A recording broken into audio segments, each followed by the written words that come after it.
ফুলকি, রুদ্রদার arrest process হয়ে গেছে ঠিক মতো? ধানু দিদি, ওই লোকটা ভাঙবে তবুও মচকাবে না। আরে বাবা, জানো সব শেষ হয়ে গেছিল, কিন্তু যাওয়ার সময় দিভাইকে অপমান করতে ছাড়লো না। কি?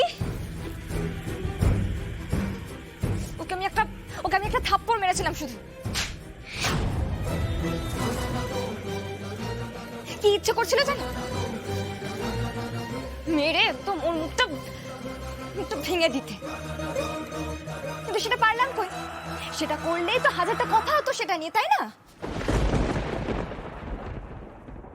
ফুলকি অপমানটা কি করেছে সেটা বলবে? বলেছে দিভাই এখনো রুদ্রদার সারনেমটা ব্যবহার করছে। আসলে কি হয়েছে বলতো, ইলেকশনের সময় দিভাই তো ওই নামে জিতেছিল, তখন তো পদবিটা চেঞ্জ করা হয়নি। আর আমরা তো অনেক পরে গিয়ে জানতে পারি যে রুদ্রদা বেঁচেই নেই।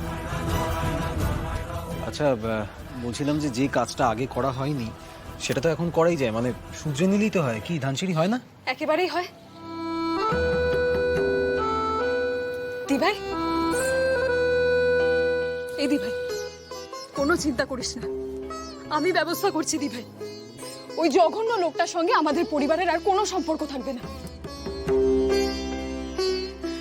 একটু চোখে মুখে জল জল জল দিয়ে আসছি আমি। দিভাই, দিদি, এই দিভাই, দাঁড়াও, আমি দেখছি। সরো দেখি।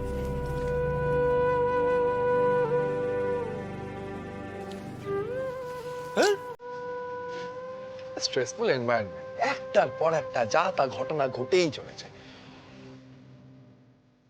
রুদ্ররূপ সান্যালের মতো একটা অসুর অ্যারেস্ট হলো, কোথায় একটা একটা সেলিব্রেশন হবে, আনন্দ হবে, হয় না? বাবুর বোধের পর একটা সেলিব্রেশন, ওরকম একটা সেলিব্রেশন হওয়া উচিত না?